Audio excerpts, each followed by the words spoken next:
Geoff, I understand that you're currently working for a company called Anomali as a pioneer in doing cyber intelligence and analysis. Am I correct? Yeah, so it's more about the management of threat intelligence, because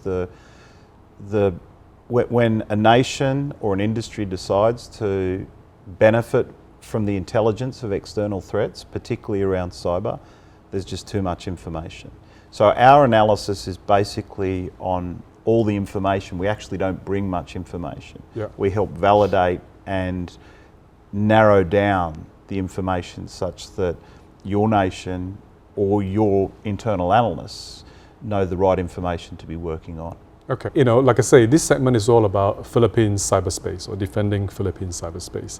In the whole ecosystem of cybersecurity, there's a lot of elements. Okay, there are technical element, operational, management, and informations are go right now. Data is go.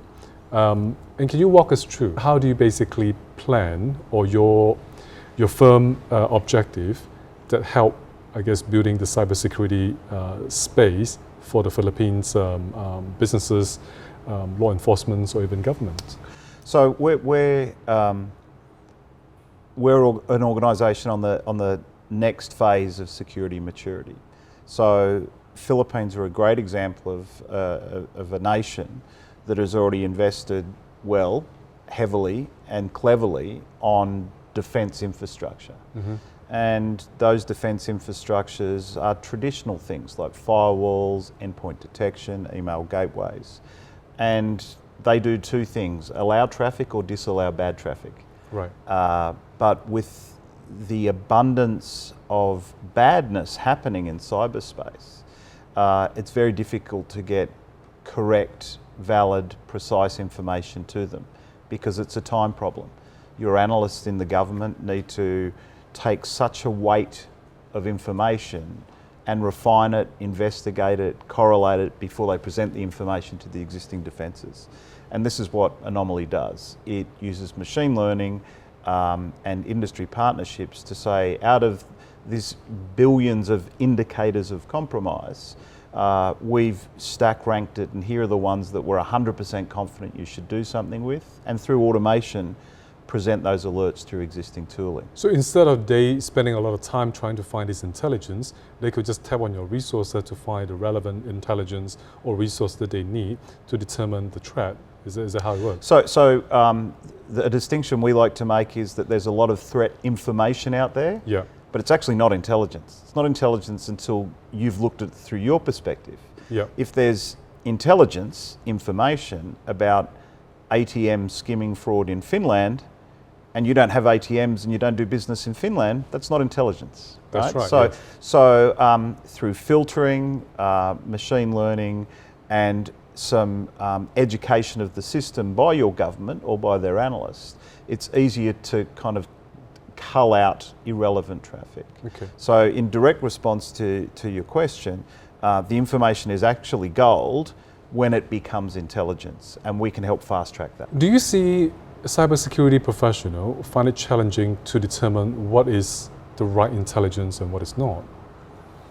Absolutely, and that's one of our core premise. So once you make a decision, as the Philippine government through their security cyber defence papers have made, that you want to be intelligence driven, you open up the door and a flood of information comes through to you.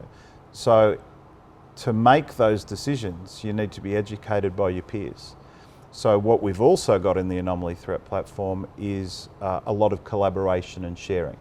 So a great example of that would be industry, and another great example of that is nation.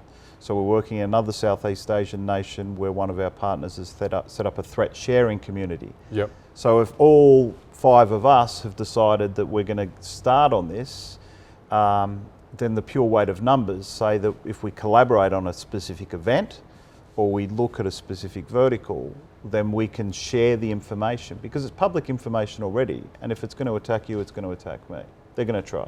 Right. So if we can collaborate on our defences, then that's how we can get to info. So by hearing what you just say, so you're very committed, I mean, you and your firm Anomali are very committed into providing, I mean, building this community and sharing intelligence, not just for the Philippine market, but it's actually for Southeast Asia. Am I right? Yeah, absolutely. So we've built a very specific platform.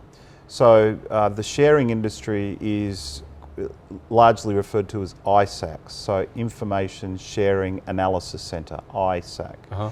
So we've built an ISAC platform specifically for the purpose of an anchor tenant, typically a government or a central bank, to say we'll take on board this sharing platform and we will be trained by Anomali and partner with Anomali on content. We will then allow freedom of sharing within the network. Now the network can only consume information, can't integrate it with their systems automatically, but can actually benefit from threat bulletins and data, and then export specific information as allowed by the central manager of the ISAC to then defend their department. Okay. So a purpose-built platform for sharing and collaboration, which is stood up industry-wide globally, and specifically within Southeast Asia, we've got 2 countries that are running a national ISAC.